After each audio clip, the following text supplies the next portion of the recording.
kan? Enggak. Mau ngejar penilaian siapa? Ya, enggak ya.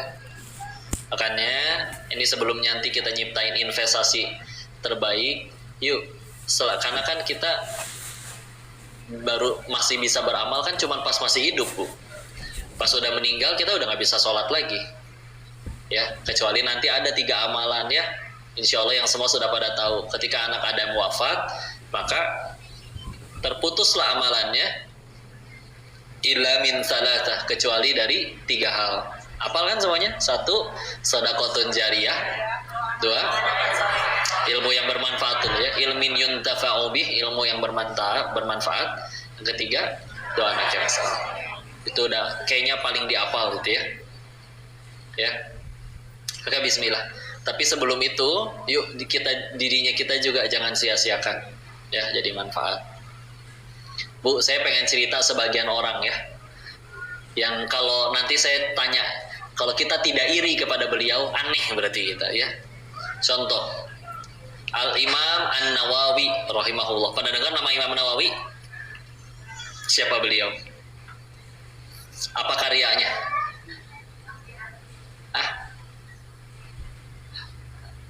Ada kitab hadis ya, Arba'in Nawawi, pernah dengar? Ya, isinya 42 hadis. Atau kitab yang namanya Riyadus Sholihin, pernah dengar? Ya. Atau kalau nanti belajar ilmu hadis, ada penjelasan Sahih Muslim yang salah satu yang paling lengkap dari Imam Nawawi juga, syarahnya. Kenapa kok Imam Nawawi meninggal umur, beberapa riwayat berbeda ya, tapi yang paling kuat yang kami dapati usia 45. Ya. 45 tergolong muda atau tua? Muda ya. Tapi orangnya meninggalnya umur 45, tapi meninggalnya sudah lebih dari 800-an tahun yang lalu, sampai sekarang pahalanya masih mengalir. Sering lihat nggak pas spanduk-spanduk kajian hadis Arba'in Nawawi, spanduk kajian Riyadus Sholihin, ya, sampai mungkin jadi nama sekolah atau nama majelis taklim atau nama masjid, ya. Maka itu luar biasa. Bagaimana cara beliau hidup, Bu? Oh, beliau ini hidup fokus untuk ilmu. Beliau saking banyaknya kitabnya, produktif kali. Para ulama menghitung usia beliau, karya-karya beliau dibagi usia beliau, maka dapat dapat kesimpulan 1 hari beliau itu menuliskan 4 halaman ilmu yang baru. Ya, jadi di rata-rata 1 hari menuliskan 4 halaman buku. Tapi itu kan tidak mungkin, kan nggak mungkin lahir langsung nulis gitu ya. Kan pasti ada belajar dulu, jadi ulama dulu. Tapi di usia nyampe 45 tahun seproduktif itu, ya. Kita bahkan bisa jadi ada orang yang sampai wafatnya belum pernah menuliskan 1 buku sekalipun, ya. Ya memang sekarang berdakwah nggak cuma lewat buku aja, bisa bikin video yang bermanfaat, videonya orang yang udah meninggal masih ada di YouTube, videonya bagus itu juga. Tapi kan di zaman itu belum ada, Bu. Jadi paling meninggalin warisan, ya udah ilmu lewat buku, ya. Umur 45, Bu, dan bagaimana cara hidup beliau siang harinya Imam Nawawi itu? Dari matahari terbit sampai matahari tenggelam, beliau mengikuti kajian ilmu. Ibu udah berapa kajian hari ini? 1, yang ini. Ya, nggak apa-apa, Bu. Ya, mudah-mudahan Allah terima jadi amal soleh, ya. Kalau beliau 12 standarnya. Ya, 12 kali kajian, ya. Nah, baik belajar maupun mengajarnya, ya. Nah, malamnya dari matahari tenggelam sampai terbit lagi, beliau menuliskan ilmu, nulis. Sampai pernah, Bu, punggung beliau, Bu, selama 2 tahun punggung beliau nggak pernah ketemu sama kasur. Bukan berarti 2 tahun nggak tidur, Bu, tapi tidurnya pas lagi nulis di meja, badan nggak kuat, kecapean, plek tiduran. Kebangunnya terserah badannya, kadang 15 menit kebangun, kadang 1 jam kebangun nulis lagi. Ninggalin mejanya itu hanya ketika sholat, belajar, mengajar, atau kalau ke air. Ya. Makanya kadang coba lihat ya, umur 45 tahun tapi punya pahala 800 tahunan. Ya, iri nggak? Iri, ya. Tapi jalan hidupnya kayak gitu, Bu. semuanya jadi manfaat. Berkah dong. Ya, ada orang Masya Allah bahkan hidup nyampe 80 tahunan tapi begitu meninggal masih ada yang mencaci, Bu. Ya, bahkan ada orang, makanya di hadis riwayat Ibnu Majah, Nabi pernah bersabda menjelaskan orang itu meninggal nanti ada yang disebut mustarih, ada yang disebut mustaroh. Apa bedanya? Mustarih itu orang yang meninggalnya dia yang istirahat. Ketika orang ini wafat karena dia orang solih, dia beristirahat dari lelahnya dunia. Ya, kan capek dunia, Bu. Tiap hari kudu kerja, tiap hari harus beramal, tiap hari harus diuji, ada orang yang menyakiti, ada ucapan yang tidak enak. Istirahat, dia istirahat dari capeknya dunia. Mustarih. Tapi ada orang yang nanti dia disebut mustaroh. Mustaroh itu bukan orang yang istirahat, tapi sekelilingnya beristirahat atas dirinya. Karena ya selama ini dia entah zolim, entah fasik. Bahkan bahasa kasarnya begini, alhamdulillah mati juga itu orang. Pernah ngedengar ada orang kayak gitu? Ada aja kan? Karena emang selama hidupnya memang selalu zolim, selalu jahat, selalu jadi beban, selalu jadi masalah, ya. Sehingga kata guru kami Ustaz Budi Asari, batu beristirahat, pohon beristirahat, alam beristirahat, orang-orang beristirahat, akhirnya berhenti kezoliman dari orang tersebut. Ya. Nah, itu tergantung kita ngapain aja, ya. Maka coba ya, kadang Masya Allah, umur panjang, kadang kebalik kasihannya, Bu. Kita kadang bilang, kasihannya anak-anak yang kena ledakan di Suriah, di Palestina, ya. Kasihan katanya. Kebalik, Bu, bisa jadi mereka yang kasihan sama kita. Karena mereka umur 5 tahun, 10 tahun, masih ya belum akil balik, minimal hafal 5-15 juz. Ya, minimal. Enggak, mungkin saking Allah sayang, udah nggak usah lama-lama di dunia, sebelum punya syahwat, sebelum akil balik, sebelum bisa bikin dosa, pulang. Meninggal belum akil balik, ke surga nggak, Bu? Enggak, belum ada dosa. Bisa jadi mereka lagi nontonin kita. Itu ngapain ya si Ko Denis hidup lama-lama di Indo tapi nggak jadi amal soleh, nambah-nambah dosa wae. Kasihan. Umur panjang buat nambah kuota siksaan doang. Kebaliknya, Bu. Ya. Mungkin karena kita terlalu cinta sama dunianya, jadi kasihan sama anak-anak itu. Kasihannya anak itu nggak sempat nikmatin, ngerasain naik gaji, punya mobil bagus, punya rumah bagus. Jadi karena kita cintanya sama itu, jadi kita bilang kasihan sama orang yang nggak pernah ngerasain kemewahan. Ya, tapi padahal mewah juga. Koruptor kita pada mewah, Bu, fasilitasnya. Tidak mulia, dihinakan. Firaun juga mewah hidupnya, ya. Tapi terhinakan, terbukti kan nggak ada ibu-ibu yang ngasih nama anaknya Firaun. Ada nggak, Bu? Ya. Ibu anaknya lucu amat, siapa namanya? Firaun kok. Innalillahi. Simbalik atau, Bu? Insyaallah. Ya. Itu Imam Nawawi, ya. Iri tidak kepada beliau? Umur sebentar, pahala ratusan tahun. Ya. Nah, jangan sampai kita meninggal itu dalam keadaan udah mah kita dosa kitanya aja wafat dalam keadaan dosanya belum diampuni, masih ada dosa yang ngikut tuh, repot. Ya. Beramal lagi nggak bisa, ya. Masya Allah. Kok ada contoh lain nggak? Ada itu mah imam besar yang agak zaman-zaman kita lah gitu kok misalkan. Ya udah. Ada buku legend, buku legendaris dari zaman dulu yang dipakai buat orang-orang belajar ngaji. Ada 6 jilid.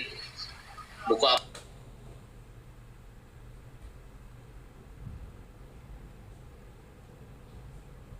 Apa namanya? Iqra. Siapa yang di sini bisa baca Qurannya gara-gara buku Iqra? Banyak ya. Meskipun sekarang banyak ya buku yang lain ya, Tilawati, Umi, ya, dan lain-lain. Nuri, Cahayaku, macam-macam. Iqra. Nah, Bu, salah satu adab dalam belajar kitab itu biar berkah, kita mesti tahu siapa nama penulisnya, siapa penulis buku Iqra. Nyanyinya bapak-bapak. Nah, ada yang tahu, Masya Allah. Kiai Haji As'ad Humam. Aya fotona di tukangan apa? Tukang mah kasar ya. Belakang dipengkeun. Aya fotona dipengkeun. Emang beda. Emang apa? Kalau pengkeun apa?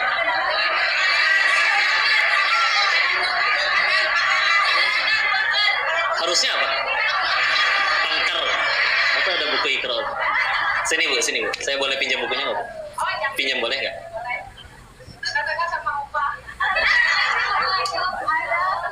Masya Allah. Senyumnya agak bedanya Bu ya. Masya Allah. Ini biar lihat. Ini lagi sedang ditonton 1.100 orang. 1.200 sekarang. Termasuk ya? Ijel mana ya di dia Ibu?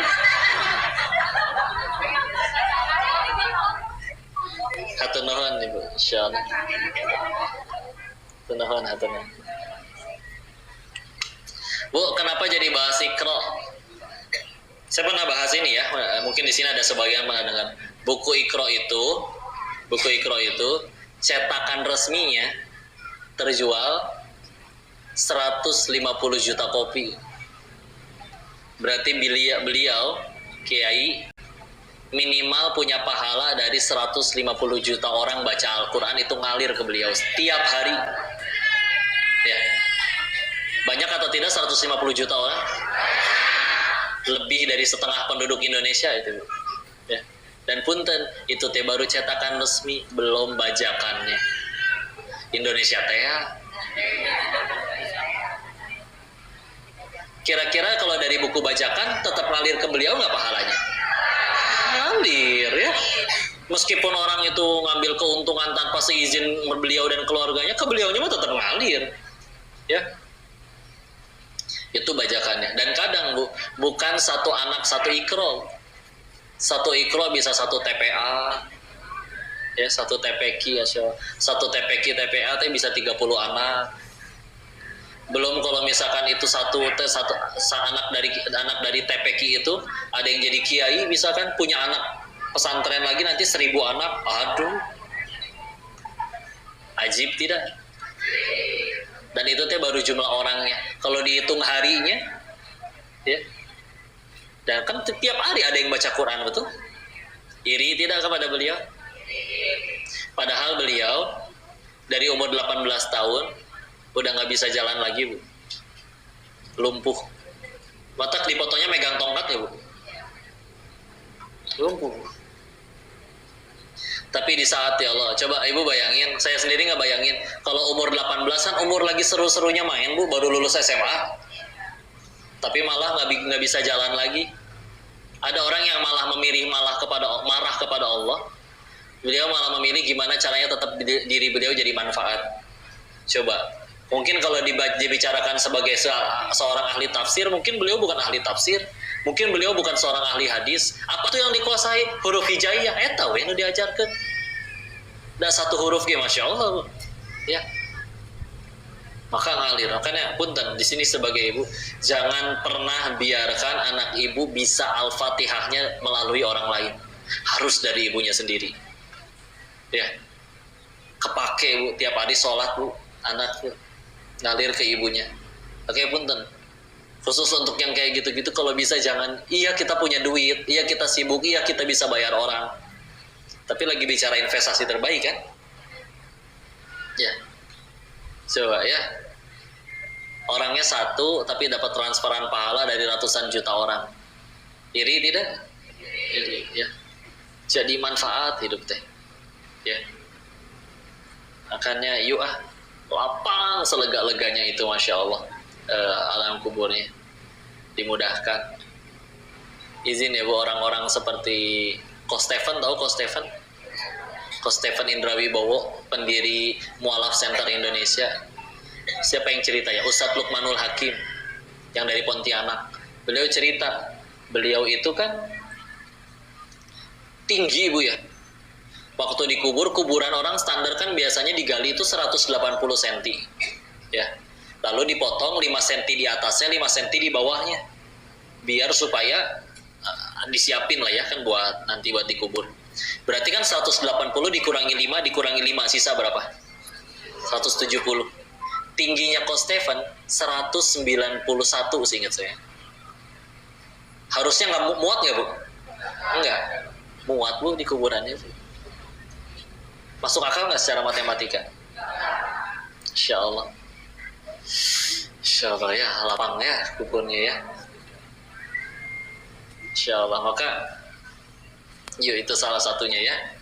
Memang beliau salah satunya, beliau menyebut diri beliau pemulung amal. Beliau punya doa kayak gini Bu setiap hari Bu.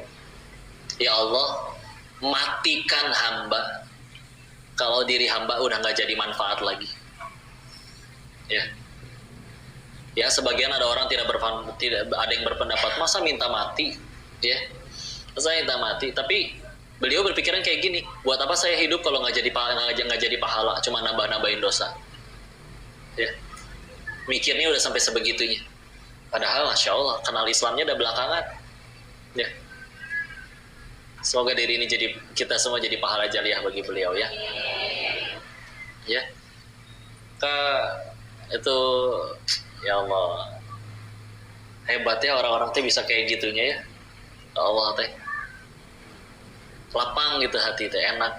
Udah mah dapat transferan pahala dan selama hidupnya kayak enak kalau hati teh udah Allah doang. Ya. Tahu ini enggak kisahnya Abu Kilabah Al-Jarmi? Abu Kilabah Al-Jarmi ini sahabat Nabi dan disebutkan salah seorang sahabat yang meninggalnya paling terakhir karena termasuk yang cukup panjang umurnya. Seperti apa kisah hidup beliau? Beliau itu di usia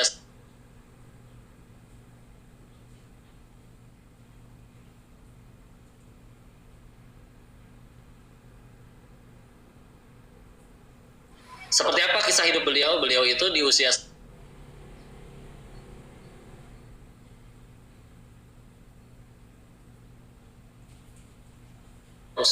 si pemuda penasaran.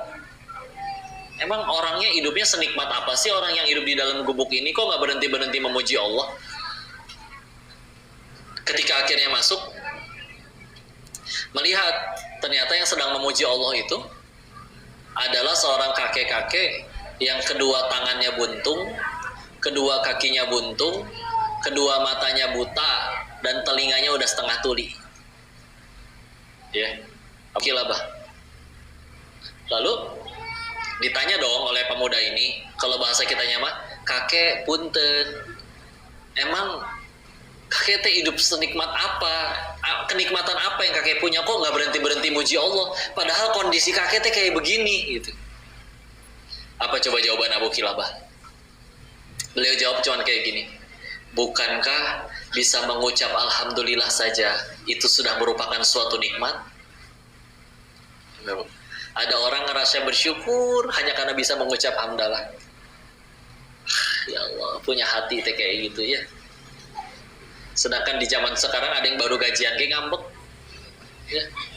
Nahangan sakieu. Nah dipotong, dah telat dipotongnya. Nahangan sakieu, dah ada gajian teh lewat doang bayar cicilan langsung.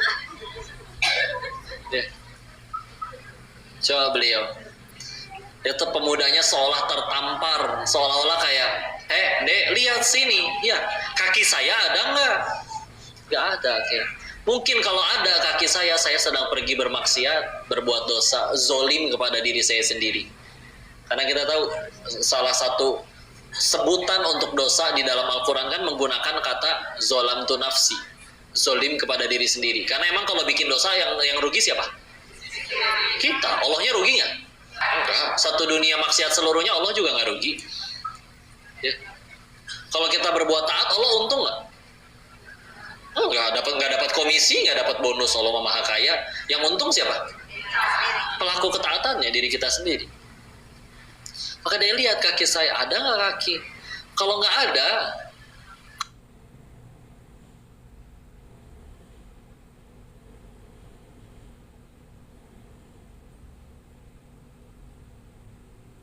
dari nerakanya Allah, bukankah itu adalah nikmat?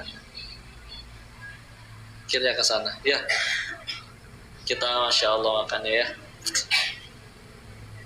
Ada hadis menyebutkan al-kamaqala Rasulullah Muhammad SAW bersabda yang maknanya ketika orang itu sakit, Allah mencabut 3 hal dari dirinya. Ya. 1, senyumannya. 2, cahaya di wajahnya. Dan 3, dosa-dosanya. Ya. Apa aja tadi 3? Senyumannya, cahaya di wajahnya, dan dosa-dosanya. Dan ketika orang itu sembuh, Allah kembalikan yang 2, tapi yang 1 tidak dikembalikan. Allah kembalikan senyumannya, Allah kembalikan cahaya di wajahnya, tapi Allah tidak kembalikan dosa-dosanya. Jadi pengen sakit, Ibu? Tenang ya. Tidak ada yang sia-sia. Ini nggak melulu sakit yang nyampe harus diopname, bed rest, bukan ya. Apapun yang jadi kepahitan, ya, kalau itu sakit itu gugurin dosa. Nanti ibu jalan ke depan kelingkingnya nenggor batu, Bu. Kalau itu sakit itu pun gugurin dosa. Apalagi dicaci, dimaki orang yang nyampe kita nangis tengah malam, ya Allah. Tenanglah, dak cacian orang yang asli, dak hinaan orang itu aslinya lebih sedikit daripada kehinaan diri kita yang asli. Itu. Padahal paling cuma diomong, dasar kamu Denis banyak omong tuh. Allah cuma buka 1 aib saya banyak omong. Mungkin orang tidak tahu saya banyak utang, banyak cicilan, yang lain-lain. Nggak ada yang tahu. Misal ya, ditutup. Tapi kita suka tidak terima. Aku tidak terima dihina ya. Coba anak-anakku, ya. Nggak ada tuh yang baperan sakit hati kayak gitu ya. Anak kecil tuh bukti manusia lebih mudah berbuat baik. Karena dia habis benjol sama temennya, 5 menit kemudian dia udah main lagi. Yang berantem siapa? Ibu.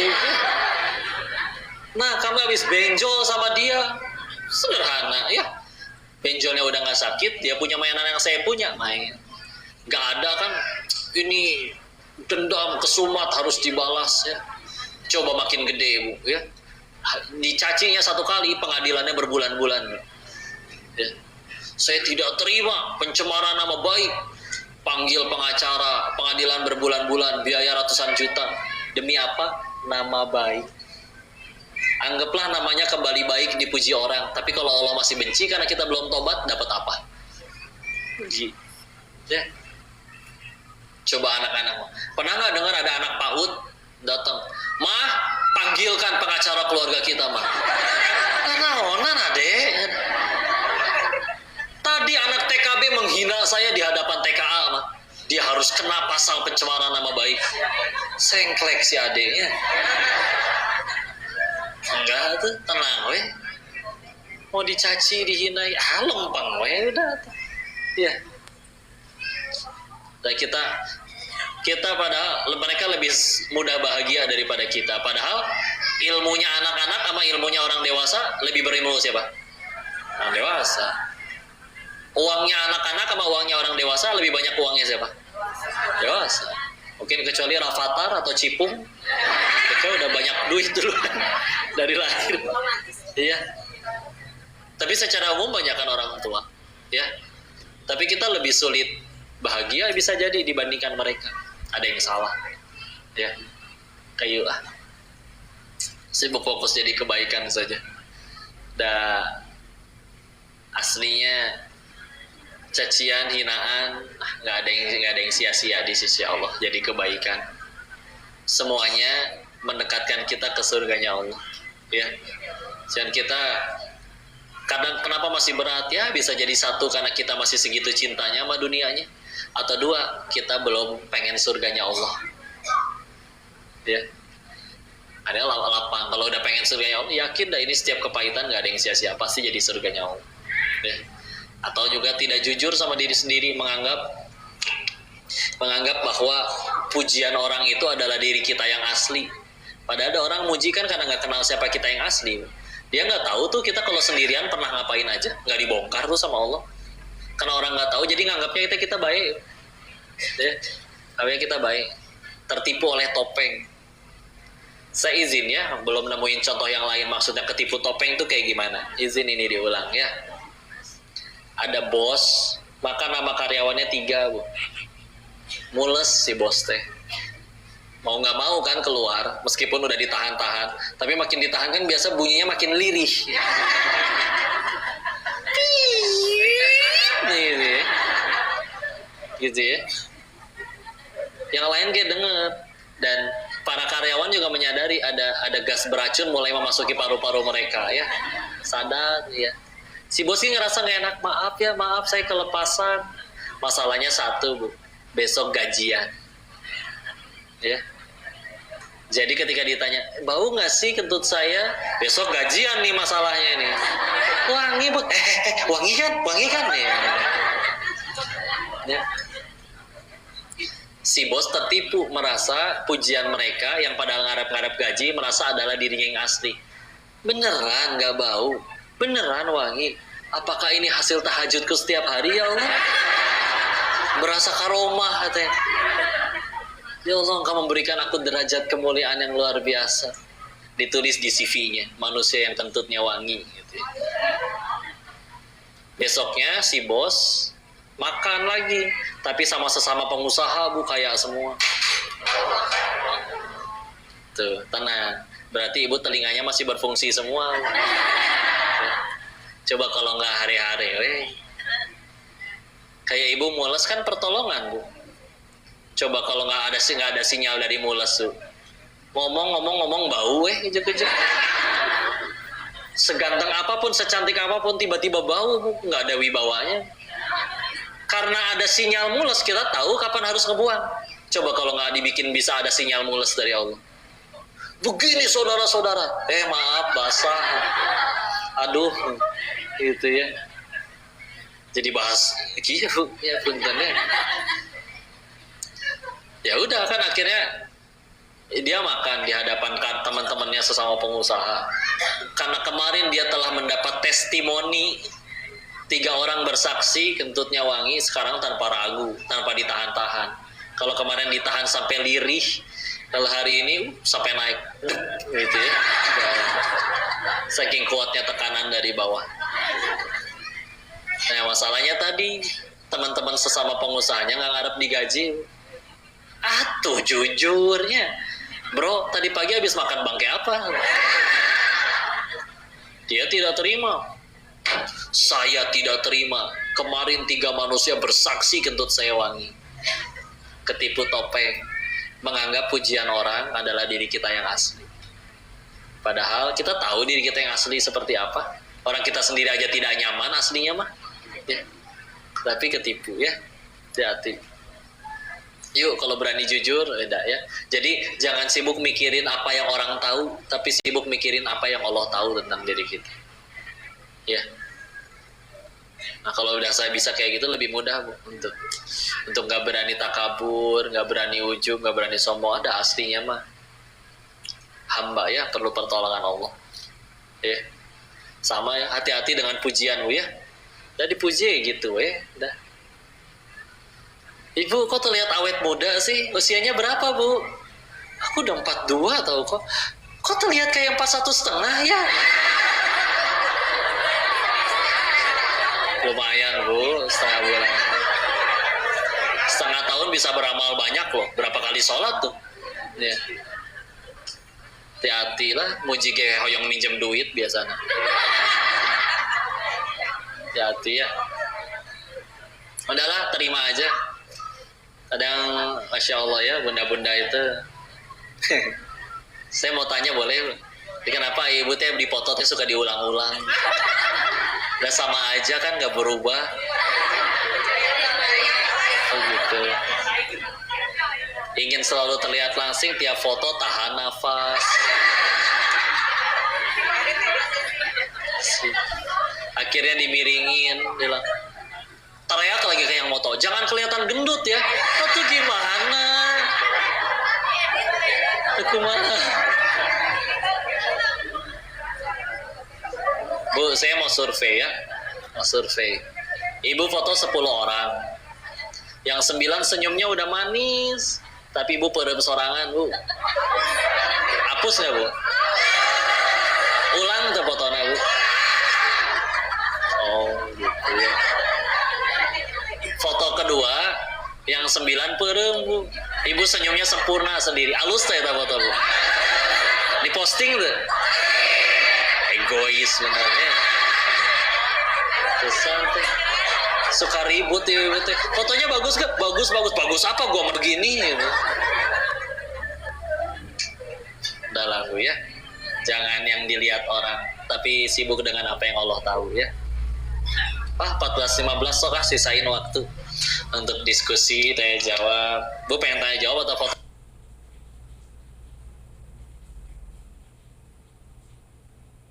Foto. Bagus lah, lebih cepat, lebih baik lah. Dan saya mas Samina Wato. Nah, soalnya abis ini ke Ranca Ekek, sana agak macet. Jadi mudah-mudahan 14.30 udah bisa berangkat ya. Sama nanti tadi ada minta disampaikan, insya Allah kalau yang mau ikut di bulan November nanti ada berangkat umroh plus Masjidil Aqsa ke Palestina, sama ke Petra, sama Jordania, 4 negara bu insya Allah. Jadi ke 3 masjid utama ya, Masjidil Haram, Masjidil Nabawi, sama ke Al-Aqsa ya. 14 hari barengan sama saya sama Teh Yunda ya. Sok masih nabung dari sekarang ya, insya Allah. Nanti silakan ya tanya-tanya. Ini kenapa? Sekitar berapa ya? Yang pasti mah kalau Allah undang pasti berangkat tuh ya. Tinggal tugas kita hanya melayakan diri, layak nggak kita diundang oleh Allah sana. Bismillah ya, gak ada yang mahal bagi Allah. Allahu a'lam bishawab. Silakan kembalikan saat tuh. Pengen langsung foto-foto cenah tuh. Pertanyaan boleh? Oh sama enggak? Ini sangat luar biasa karena ini akan ada Ranca Ekek ya. Jadi sudah ditulis sana. Hanya ada satu pertanyaan saja. Yang mau bertanya boleh angkat tangan. Kalau itu aja Bapak. Hese. Waalaikumsalam warahmatullahi wabarakatuh. Tanya apa? Iya. Iya. Saya ada keluarga terdekat, itu memang perlu bantuan. Tapi kalau dilihat dari kacamata amal solehnya itu, menurut saya kurang. Iya. Tapi itu keluarga itu keluarga dari suami. Apakah saya memprioritaskan itu atau memprioritaskan yang lain yang terlihat sudah terlihat amalnya, sudah terlihat kebaikannya? Baik. Silakan. Yang mana yang diprioritaskan? Apakah ada yang harus diprioritaskan? Baik, bismillah. Waalaikumsalam warahmatullahi wabarakatuh. Urutan untuk bersedekah, kalau urusannya sedekah ya, maka di Al-Baqarah ayat 215. Mangga so kalau pengen dilihat. Al-Baqarah ayat 215. Izin saya bacakan. A'udzu billahi minasyaitonir rajim. Bismillahirrahmanirrahim. Agak cepat ya. Yas'alunaka madza yunfiqun. Qul ma anfaqtum min khairin falil walidaini wal aqrabin wal yatama wal masakin wa ibnis sabil wa ma taf'alu min khairin fa innallaha bihi 'alim. Sadaqallahul adzim. Mereka bertanya kepada Muhammad tentang apa yang harus mereka infakkan. Katakanlah, harta apa saja yang kamu infakkan hendaknya diperuntukkan bagi pertama, kedua orang tua. Orang tua udah mampu, insya Allah. Kerabat yang masih saudara, ya. Ini berarti termasuk ya. Kerabatnya juga ada urutannya. Ya, misalkan ada sepupu yang memang jauh sama misalkan adiknya ibu, ya udah diukur ada kedekatannya ya. Lalu anak yatim, lalu orang miskin, dan orang yang dalam perjalanan. Nanti kalau mau dilihat Al-Baqarah 215 ya, 215 ya, seperti itu. Nah kan nanti silakan dihitung prioritasnya. Kok gimana tapi kok orangnya misalkan belum beramal soleh, nah kita meninggal nggak ditanya kelakuan orang ya. Kita diperintahkannya beramal yang ngasih ininya adalah Allah. Dan emang kalau kata Allah emang dia nggak bisa untuk terima rezeki itu, ada aja kadang yang ngalangin. Pas pengen dikasih dianya nggak ada, ya ada aja kadang yang kayak gitu. Ada kami kenal ada orang setiap kali pengen sedekah sama dia, dianya lagi pergi nggak ada, giliran dianya lagi butuh, ya udah habis kebagi untuk yang lain-lain. Ada aja ya. Jadi ya tugas kita mah udah ngikutin mana yang Allah suka, beramal aja terus. Dan yang kita penting kan memang boleh pilih-pilih gitu ya, sesuai urutan. Karena misalkan di deket DT di Darut Tauhid itu ada dulu pernah ada setiap jam 5 sore ada yang mohon maaf minta-minta, lalu setiap jam 5 sore dijemput naik mobil. Jadi memang udah jadi pekerjaan sindikat. Nah, bukankah kalau kita ngasih tetap jadi pahala? Iya, betul. Tapi kan kita diperintahkannya menolong. Menolong itu kadang cara menolong orang itu adalah justru dengan tidak dikasih. Ada yang kayak gitu. Karena kalau nggak ada yang mau ngasih, nanti akhirnya dia, wah udah nggak ada yang mau ngasih nih, akhirnya jadi kerja bener, pahala. Tapi kalau misalkan, iya sih tetap jadi pahala kalau kita nggak ngasih. Makanya silakan, kita diperintahnya nolong, ya. Maka cara pertolongannya beda-beda. Tapi kalau misalnya tadi memang beneran dia layak untuk ditolong secara finansial, misalnya kita pengen ngasihnya secara keuangan dan dia memang kurang secara keuangan, ya udah aja. Mau orangnya kayak gimana ya udah. Kita baik dia balas dengan air tuba pun nggak rugi. Kan di dalam Islam yang rugi adalah yang dizolimi. Yang rugi adalah yang menzolimi, bukan yang dizolimi. Ya, tenang aja.